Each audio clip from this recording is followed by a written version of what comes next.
Selamat sejahtera, pelajar-pelajar. Apa khabar? Sudah lama tak jumpa Saya Puan Lim. Hari ini cikgu nak bincangkan bagaimana menulis esei untuk bahagian C mata pelajaran Geografi tingkatan 1. Cikgu telah memilih soalan dari bab 8 iaitu penduduk di Malaysia. Pelajar boleh dapat soalan ini dari modul Geografi muka surat 57. Sebelum kita menulis esei, kita kena cari kata kunci soalan dan kena pasti kehendak soalan. Kata kunci soalan untuk soalan ni ialah bandingkan. Tetapi kata kunci ini tidak sesuai diguna dalam soalan esei, jadi cikgu telah ubah soalan ni menjadi huraikan faktor-faktor yang menjadikan sesuatu kawasan itu mempunyai taburan penduduk padat ataupun jarang. Kehendak soalan ini ialah pelajar kena tulis faktor-faktor yang mempengaruhi taburan penduduk. Soalan ini telah diperuntukkan 6 markah. Jadi, ikut kaedah menjawab, kalau kata kunci soalannya ialah huraikan, pelajar kena tulis satu fakta, satu huraian dan satu contoh. Jumlah dia 3 markah.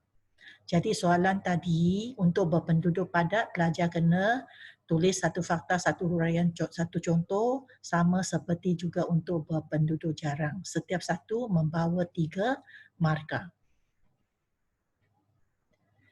Dari peta ini kita dapat tahu kawasan taburan penduduk padat ialah kawasan lebih daripada 200 orang setiap kilometer persegi. Kawasan taburan padat di Malaysia tertumpu di pantai barat semenanjung Malaysia dan kawasan sekitar ibu negeri di pantai timur semenanjung serta Sabah dan Sarawak. Kawasan berpenduduk jarang ialah kurang daripada 50 orang setiap kilometer persegi. Kawasan taburan penduduk jarang di Malaysia ialah di kawasan pedalaman iaitu di mana terletaknya banjaran gunung. Faktor-faktor yang akan mempengaruhi taburan penduduk Malaysia ada 4 iaitu faktor fizikal, faktor ekonomi, faktor sosial serta dasar kerajaan atau government. Faktor pertama ialah faktor fizikal. Cikgu dapat bahan ini dari buku teks, pelajar boleh merujuk buku teks untuk dapat jawapan. Faktor fizikal untuk Tanah Pama, kawasan ialah kawasan yang tumpuan penduduk kerana tempat ini sesuai untuk banyak aktiviti ekonomi dan sesuai untuk membina kawasan pertempatan. Contohnya ialah kawasan dataran Kedah Perlis yang banyak menjalankan penanaman padi. Untuk kawasan taburan penduduk kurang, bentuk muka buminya ialah tanah tinggi. Di sini kawasan ni kurang menjadi tumpuan penduduk kerana darjah ketersampaiannya rendah, iaitu susah dihubungi. Kawasan ini juga susah untuk membina kawasan kediaman. Contohnya ialah kawasan Banjaran Kapuas Hulu di Sarawak. Cikgu telah senaraikan keempat-empat faktor dari mendapat maklumat dari buku teks. Untuk faktor pertama ialah faktor fizikal, cikgu sudah terangkan huraian dan contohnya tadi. Seterusnya ialah faktor ekonomi. Aktiviti pertanian, perlombongan dan perindustrian dalam faktor ekonomi memberi banyak peluang pekerjaan.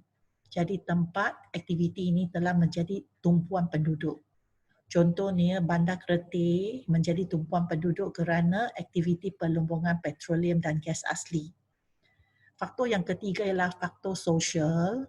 Banyak kemudahan infrastruktur disediakan dan pertempatan pusat pendidikan tinggi bolehlah menjadi pilihan tempat tinggal orang ramai.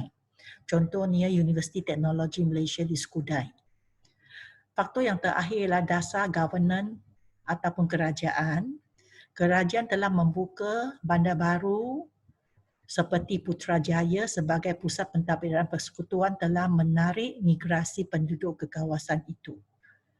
Cikgu ingin nak ingatkan pelajar hanya perlu memilih satu faktor untuk menjawab soalan. Dan jawapan pelajar mesti tulis dalam bentuk perengan.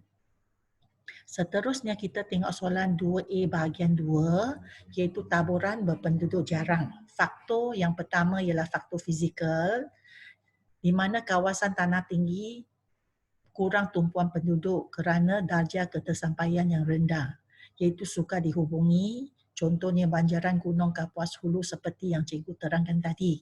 Satu lagi faktor ialah dasar kerajaan atau government. Kerajaan telah mewartakan hutan simpan dan taman negara. Ini menyebabkan kawasan tersebut kurang tumpuan penduduk. Contoh ialah Taman Negara di Pahang. Pelajar juga perlu memilih salah satu faktor untuk menjawab soalan 2A bahagian 2. Jawapan pun mesti tulis dalam bentuk perengan. Inilah contoh jawapan yang cikgu ingin kongsikan. Pelajar kena tulis dalam bentuk perengan. Okey, jawapannya seperti faktor fizikal ialah bentuk muka bumi sesuatu kawasan yang boleh mempengaruhi taburan penduduk. Kawasan tanah pamah iaitu kawasan rata dan beralun memang sesuai untuk dijalankan aktiviti ekonomi dan kawasan pertempatan. Contohnya dataran Kedah Perlis merupakan tanah pamah yang padat penduduk kerana menjalankan penanaman padi. Untuk jawapan 2A bahagian 2, cikgu minta pelajar tulis dalam buku nota atau buku latihan atau kertas kajang mana yang sesuai selepas menonton video ini. Ini ialah maklumat dari buku teks iaitu maklumat faktor ekonomi, faktor sosial dan faktor dasar kerajaan. Pelajar boleh menggunakan buku teks untuk mencari maklumat untuk menjawab soalan tadi. Seterusnya, cikgu nak bincang tentang soalan 2B. Nyatakan tujuan kerajaan membuka tanah rancangan melalui rancangan tanah persekutuan. Soalan ni diperuntukkan 4 markah. Kata kunci soalan ialah nyatakan. Ikut kaedah jawapan, kaedah menjawab, dia hanya perlu menulis satu fakta iaitu 1 markah. Soalan ni mempunyai 4 markah jadi pelajar harus menulis 4 fakta. Kehendak soalan ni ialah tujuan kerajaan membuka tanah rancangan.